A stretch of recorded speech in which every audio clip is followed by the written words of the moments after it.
Salvation is my best gift ever.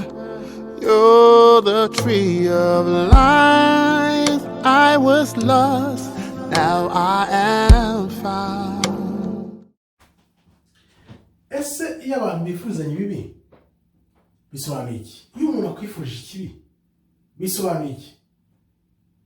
Ahangaha kugira ngo ubyumve neza ugomba gufata isi turiho tubonesha amaso n'umwuka no ku buryo bw'umwuka tutabonesha amaso, ku buryo bw'umubiri no ku buryo bw'umwuka. Maze iminsi nibaza, naratekereje nibaza ese ni izihe nyungu umuntu agira iyo yifurije undi inabi? Ndabitekereza ariko nkumva ko nyine biherera mu mashyari n'amatiku bikarangira bigaherera aho ngaho, wenda umuntu akishima ko yakwifurije inabi, ibyo yakwifurije wenda bibi bikaba wenda bigahagarariraho. Ariko umwuka yarambwiye ati ahubwo ni ubugome bukomeye. Iyo umuntu akwifurije ikibi ni ubugome bukomeye. Ni nk'aho akubwiye ati pfa uveho, ubure iby'isi ubure n'iby'ijuru. Kuko umuntu akwifurije inabi ikakubaho, ni ukuvuga ngo bya bindi byo mu isi wakabashe gukoresha kugira ngo ube umeze neza ukorera Imana, ntabwo ubigezeho, none bigahita bikubuza no kugera ku rwego rwo gukorera Imana ku buryo bw'umwuka. Ni ukuvuga uwo muntu aba akwifuriza inabi kabiri, ku buryo bw'umubiri no ku buryo bw'umwuka. Urumva rero ko ari ubugome, ibintu bikomeye cyane. Niyo mpamvu rero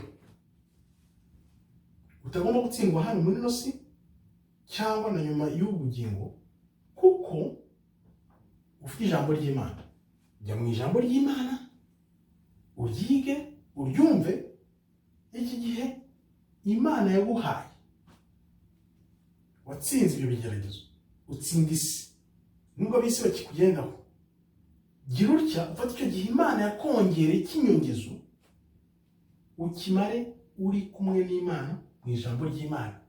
Uzura umwuka, none wuzura ijambo kuzura n'umwuka, Satani nta nshobora kuguca.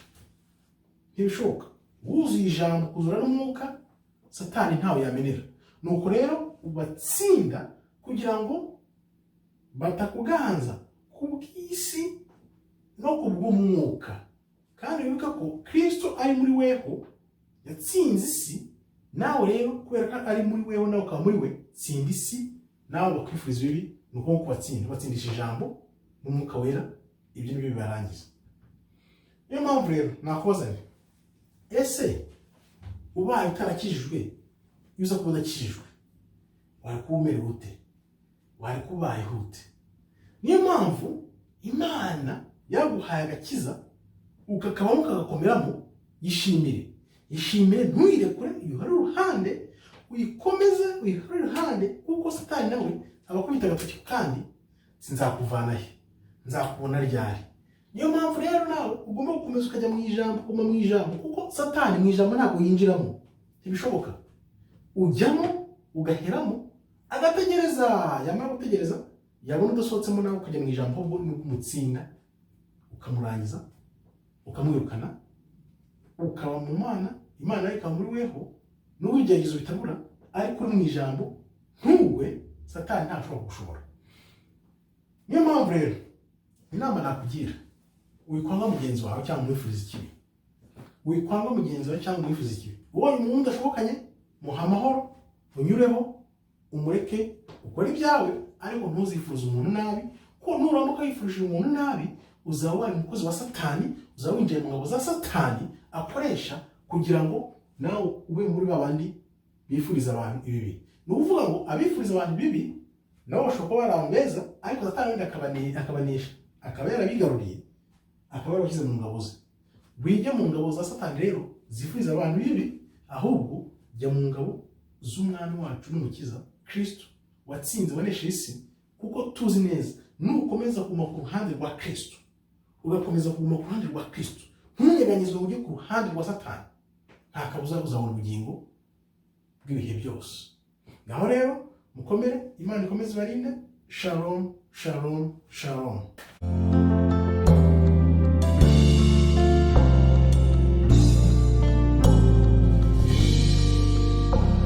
Salvation is my best gift ever.